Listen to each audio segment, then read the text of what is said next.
Psalm 103, verse 13. And for those of you that are watching by way of our stream, if you're in a place where you can stand, I ask that you would do that as well. And I'll read it first in NLT. And it reads, "The Lord is like a father to his children, tender and compassionate to those who fear him." Same verse in the CSB. And it reads, and that's Christian Standard Bible. And it reads, "As a father has compassion on his children, so the Lord has compassion on those who fear him." You all may take your seats. And as you're taking your seats today, help me introduce the title for today's message. I must admit, I told you last week it was going to go one direction, and God gave me inspiration, so it shifted. I'm still going to deal with some of what I talked about. But the message today has shifted with new title, and the title now is, Who's Your Daddy? Everybody say, who's your daddy? I couldn't help it. Who's your daddy? Now, thank you. I'm glad. Cynthia approved. So this message has been approved by Cynthia. As we talk about the movie that grounds us for today, we talk about the movie Remember the Titans. And I think it is a perfect movie as we're talking about fatherhood, but also as we celebrate Juneteenth. This movie kind of sits right at the nexus of dealing with both challenges of race in America, but also what does it mean for young men to grow up, and what does it mean to lead young men and fatherhood. And as I watch this movie again, I'm also amazed at how rewatching the movies, intentionally looking for messages, has opened up these movies in brand new ways. Like, I've enjoyed them before, but now intentionally being open for what other messages might be available have actually made them even more enjoyable. But there's a scene in this movie where now kind of the background of the movie is there's a coach, African-American coach named Coach Boone, Herman Boone, who is now brought in to lead a school that is integrated. The school is called T.C. Williams. Ironically, T.C. Williams was a segregationist, so the integrated school was named after a segregationist. In fact, last year, 2021, they just renamed that very school because it was based off of a true story to Alexandria High. But I digress. So this school, T.C. Williams, now is integrated. Their first time that they will have African-American and white students learning together. And to fix this and to try to help, they wanted to make sure, or at least it had been forced, that they give this black coach a chance at head coaching. And he comes in and he's now taken the place of a venerated coach, one who was on his way to the Hall of Fame. And as they are bringing these boys together, black students and white students, and getting ready to go to camp, the only All-American on the team, Gary Bertier, and his friend first encounter Coach Boone. They walk up to him right before they get onto the bus. And Gary, trying to utilize his positioning, utilize the fact that he is the best player on the team and the team's captain, tells the coach, "Listen, this is what I have an expectation of. You're going to set up half of the offense for the white players, half of the special teams for the white players, and we don't need any help on defense. We're already set." Looks coach directly in the face and communicates to the coach, this is what is going to happen. Now, in amazing fashion, and you know Denzel Washington just has a way of exuding strength and manhood, he looks at Gary Bertier and he says, "I'm sorry, what did you say? You say your name is Jerry?" He says, "Gary." "No, surely you must have been Jerry." Like Jerry Lewis. "And this must be your friend, Dean Martin." He steps back, he claps and says, "We have Jerry Lewis and Dean Martin here." Makes fun of them in front of everybody. Then asks the young man, "Are your folks here? Point to your parents." He points and he shows his mom. He says, "Oh, hey, Mom." He says, "When you get on that bus, you ain't got no mama no more, boy. But you got a daddy." He says, "And you know who your daddy is, right? Now, you're not going to be able to play football on this team until you tell me who's your daddy. The All-American, muscular, white football player has to drop his head in acknowledgement that as good as he is, his life, his football career, everything he wants to accomplish now is no longer in his hands, but it's in the hands of Coach Boone. And before he can get onto a bus, he has to say, who's his daddy? So I asked the question, who's your daddy? Now, what I love about this image in this movie, right, is because this begins to lift up a lot of questions. What does this mean? What does it mean to be your daddy? What does it mean to be the father? What does this look like for us? I love that this gives such a great idea because the scripture begins to pull on it as well. When David is writing in Psalm 103, when David is given all of these ideas and analogies to draw an idea of relationship, he utilizes the relationship of a father. And this is not meant to be male specific, although fathers are male, I get that. But it's meant to communicate what this father role is supposed to be. That this father role communicates something. It communicates something very deep in the lives of so many people. Often what father role is meant to communicate is leadership. Everybody say leadership. Who's leading you? As he's talking to Gary Bertier, he lets him on this bus. He says, you have to know whose team this is. Who is going to be the one making the decisions?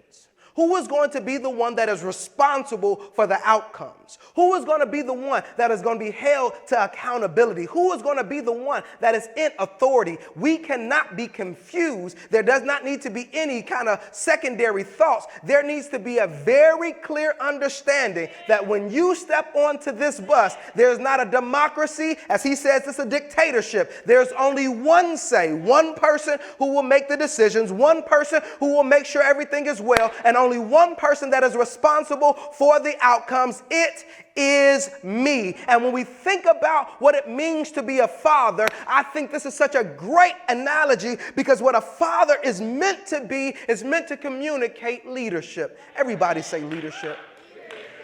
And when I say leadership, I don't mean this in the negative ways that we've so often seen leadership now. Leadership has turned into such a negative thing. We have so many people that want leadership without the responsibility. We want those who want the glow and the glitter and the glam. We want those that want to tell everybody what to do, but they're not willing to put down their own lives and get into the dirt and work and make sure that it happens. That's not what we're talking about. We're talking about the ones that care so much, that see so much, that work so hard that you are willing to follow them because you know that they have your best intentions in mind. This is what you got, what you have a father. You don't question if your father really cares about you. If your father is trying to do this, you might be angry about it. You might not like it sometimes. You might want to talk back. But at the end of the day, you know if there's somebody you ought to be able to lean on, somebody you ought to be able to look to, somebody that can give you direction when nobody else can see straight. You have an expectation that I can talk to my daddy. Who's my daddy? Who's your daddy?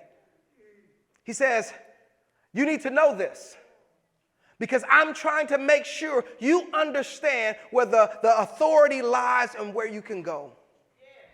And can I say, I want to thank God for all the daddies out there. And I want to thank God for you, not because you've always been perfect or that you've always had all the right answers or that you've always done the right thing, but I want to thank you just for trying. Amen. Thank you for trying to lead families. Thank you for trying to help your children. Thank you for trying to be there. Thank you for trying to be the one they can depend on. Can I tell you what I never knew? I never knew how hard it was to be a parent. Can we be honest? Like, you know, everything else in life comes with a manual. They don't even let you out like the hospital without making sure you know how to put the car seat in. but I can have no idea how to deal with kids at all. And there's this child. They have no idea what it means to sacrifice on this level. No idea what it means to love in this way. No idea what it means to worry about the well-being of those that you know that you can't control, or even the lives around them that you can't control. I've never felt the sense of anxiety about knowing that my children go out into a world and interact with people that I don't even know. And I can't always be sure that they have their well-being in mind. Who's your daddy? And I love about this scripture, right? And as David is writing, he says that the Lord is like a father. That he's like a father to those who fear him. And as I think about this, right, this idea, this fear him, right? So there's a connection point that God is not a father or like a father to everybody. But he's like a father to a certain group of people. Before this, it's talking about the very justice of God.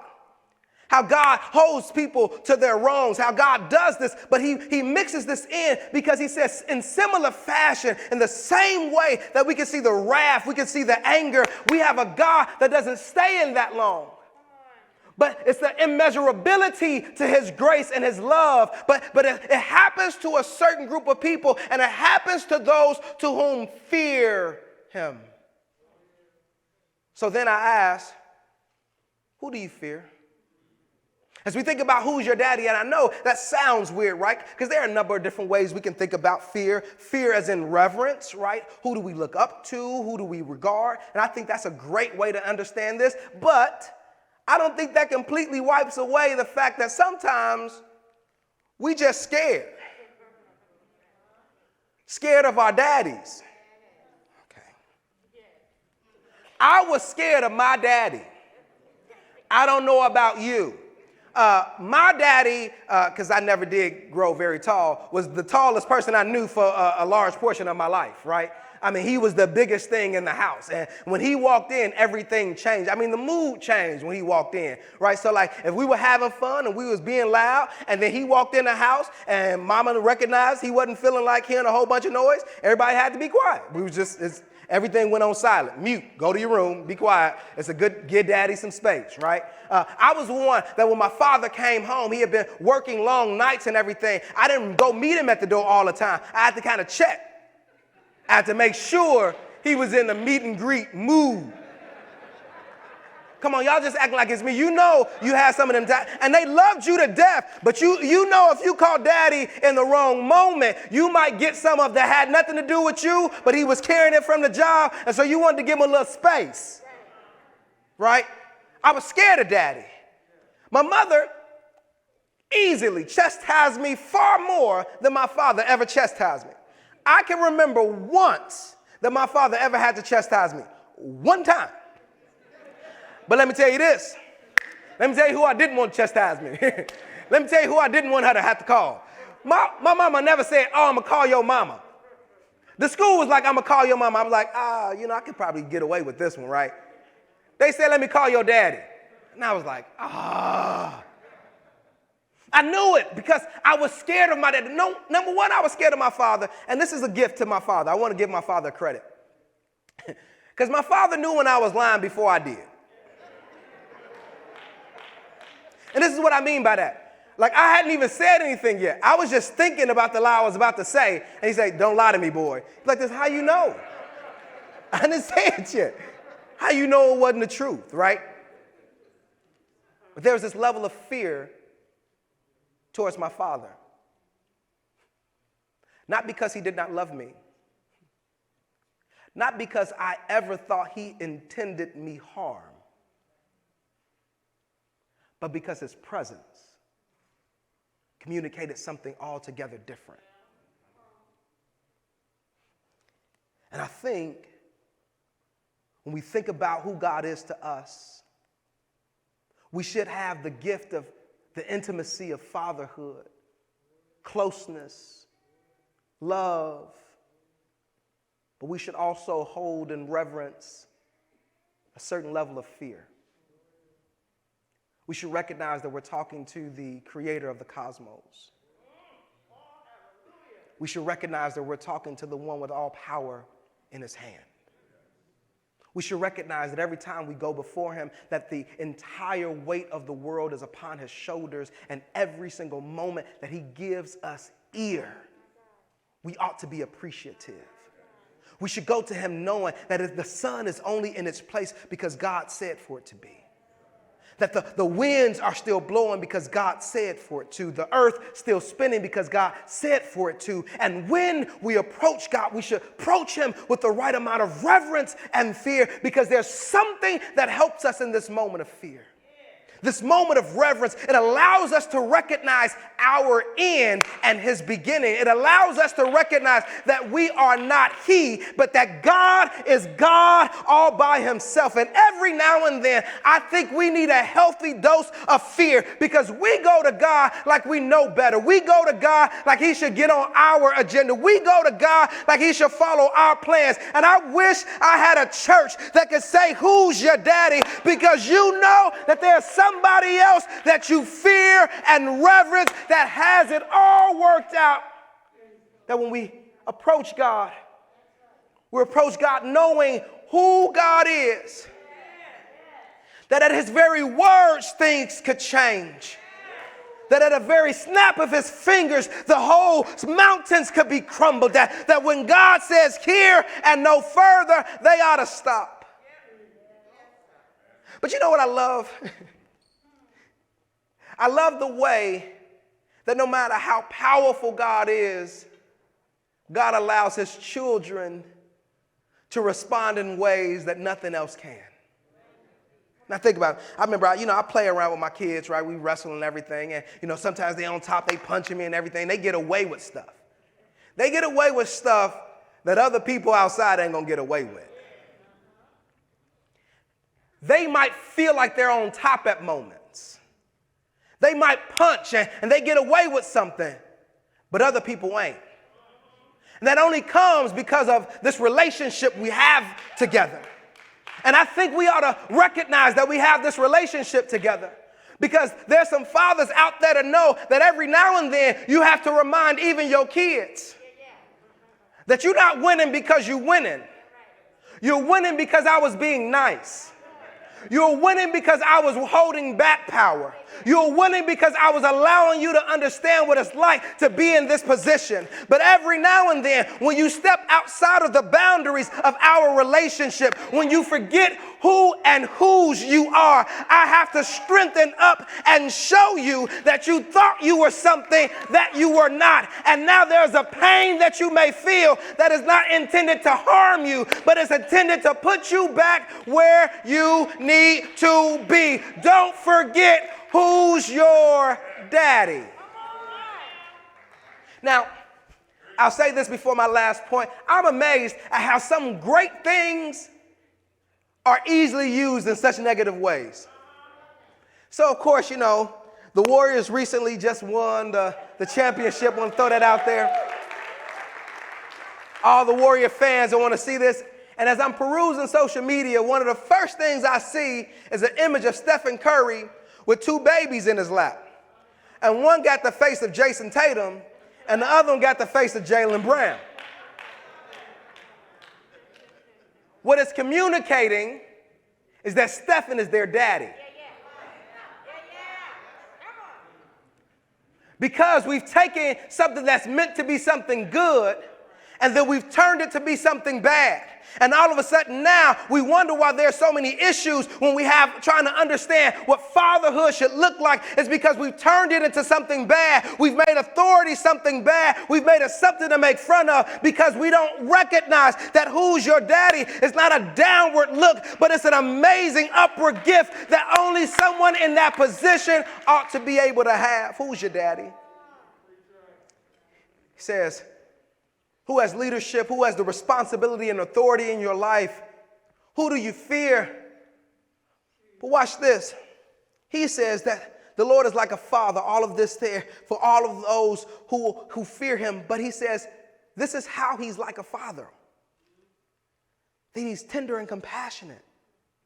CSB says, as a father has compassion on his children, so the Lord has compassion on those who fear him. The model that David is writing is an image of a relationship that people can't see.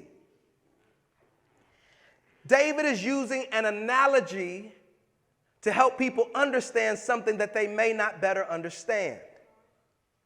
But it only helps if the analogy or imagery that we use makes sense to the people. If I came up and I said that God is like a Diwali-do and he tickles the Hamadadang, you would be like, what are you talking about? What is a Diwali-do and what is a Hamadadang? Because it doesn't make sense to you. There's no reference for it.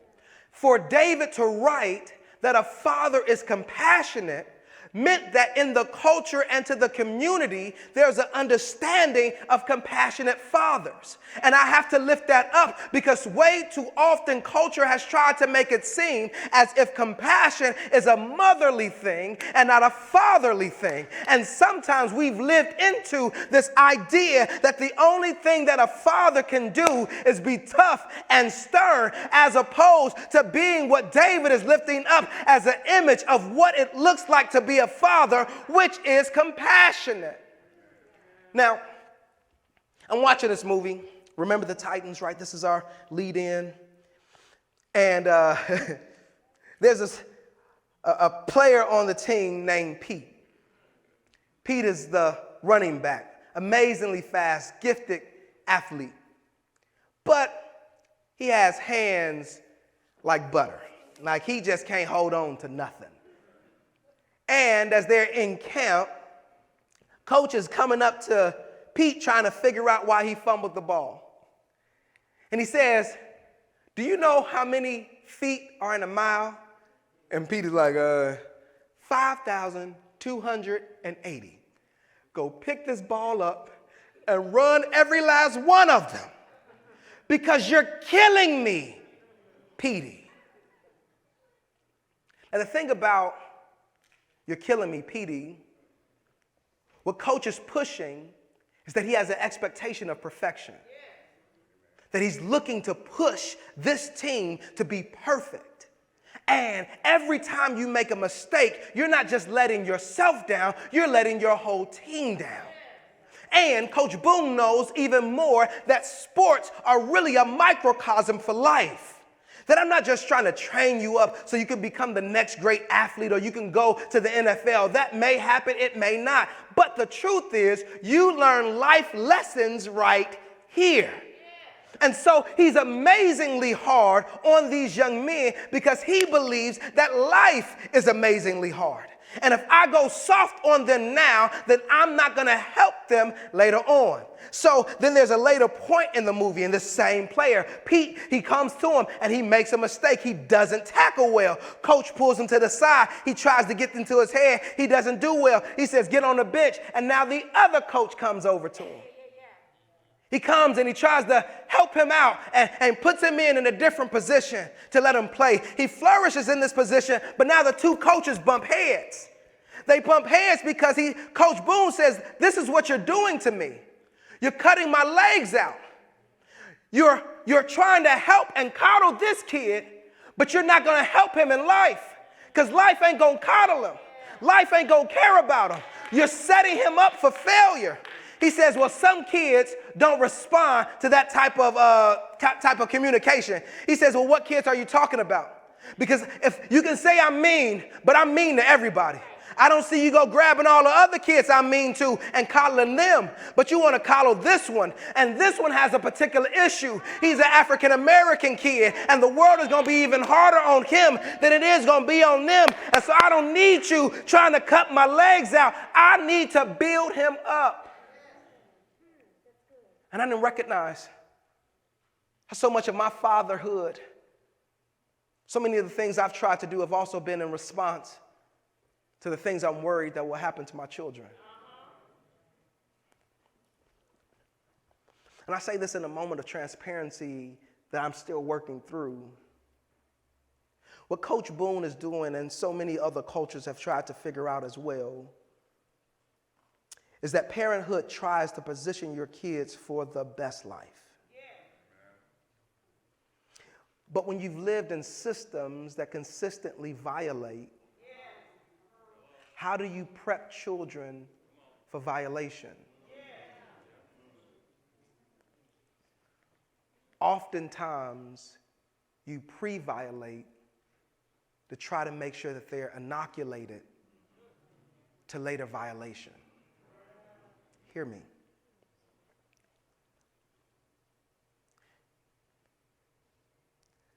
I've seen so many fathers, myself included, question, how do we train up young men and young women to send into a world that we know will not love them? And there are emotions sometimes that they see or sense, and we know that that emotion let out into the world will be jumped upon. And some of you have heard this, right? Like, this is where those statements come from, like, boys don't cry, right? And that's a terrible statement. That's not true. Boys cry all the time, right? I got two of them. Boys cry all the time, right? However, when I was a boy and I cried, depending on the circumstance that I was in, that cry got made worse and exaggerated if I didn't know how to stop. If I was outside with my friends and I started crying, then my feelings would get even worse and more hurt because now all the other kids would start laughing because I cried, whether I needed to cry or not. Then I would run into people who their whole point in life was to make people cry because they weren't happy. And since they couldn't be happy, their whole goal was to make other people unhappy. And they would feed off the fact that I was a sensitive, feeling child. And so they would push daggers in to try to make me feel unhappy. And so then, what does a parent do to protect you when they can't be there with you all the time? What does a parent do to prepare you for a world that doesn't always see you for the joy that you are? What does a parent do when he walks his children and everybody talks about how beautiful and wonderful they are when they're 5 and 6, but knows that if they desire to get their hair braided at 11 and 12, that they won't be seen the same way? And you have to tell your child, yes, but no, but how and when, and I don't want you to wear a hoodie right now. I know it's comfortable for you, but you walking down this street with that hoodie on may not make me be able to protect you, so I don't know what you want me to do for you. And we've had daddies that have been trying to figure out what is the proper way to strengthen our kids. What's the proper way to make sure that they're ready? What's the proper way to make sure that when I release them into the world, I know that this won't be the first time that they've dealt with devastation, because if it is, I don't know how well it will go. But then also in that same length, we've had to flirt with where's the line? What's too much? What's not enough? It's a beautiful line in the story where Coach Boone is training these guys up there at camp. The assistant coach comes up and says, you know, there's a thin line between tough and crazy, and you're flirting with it. What's the proper line? That I want to be there with my kids, but I know that the world preys on them. So as a father, there was an age where I had to tell my boys, stop kissing me. Because I don't want you to think that going around kissing on men is going to be the best method for your life. Not because I don't want to kiss my son on the forehead or allow him to sit on my lap, but because I am questioning, how do I set him up right for life? He says that he's compassionate. This word compassionate literally is it's a compound word from the Latin pati, which means suffering, and com, which means with. The compassion quite literally means to suffer with.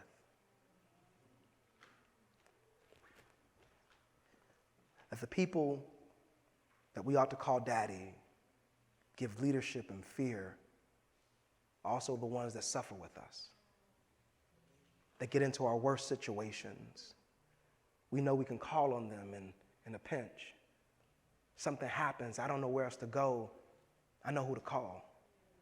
When things get bad, when people are coming and I don't know what to do, I know who to call. I know that there's somebody that if I got on the phone with right now, no matter where he is in the world, he's going to change the world to get to where I am if I am in need, because my daddy doesn't make me suffer by myself. He suffers with me. He gets into the thick of it. In fact, if something is happening and he shows up, he's willing to change things for me. And I couldn't think of a better way to think about who's your daddy than to think about this idea of who suffers with. And that David is writing this, but David is writing a story really about a son of his that will come far later. And he will live into the truth of what it means to suffer with. That he wouldn't just stand on his own authority. He won't just stand on the fact that everyone ought to fear him, but he will wrap himself in flesh and he'll suffer with the human condition. He'll come into our lives and he will live life just as we did, go through all that we did. And not only there, he will be willing to take the ultimate pain and penalty for our sins. He wouldn't say, yeah, you messed up, go fix it yourself. Yes, you did it wrong, it's all on you. But then he says, I'll bear your cross upon my back. I'll put your sins into my hands. I'll make sure that you don't have to worry about this again. Why? Because I have compassion with you. I'm willing to suffer with you and for you. And not only did he do that, he gave his life. He gave his life so that we would never have to question a bad daddy relationship again. Gave his life so we would never have to worry about bad authorities over us again. Questioned our life so we never have to worry about who's going to tell us if we're free or if we're not free again. Gave his life that we might have life eternally. And that's my prayer. That as we celebrate all the daddies who've been such amazing leaders, who have stood up and made sure that we reverence them and feared them, but also who have been so compassionate, I'm thankful that we got a model. We got a model of a God who is Father. And my prayer is that you can answer your earthly father, but even more so, you can answer the question, who's your spiritual daddy? Pray with me.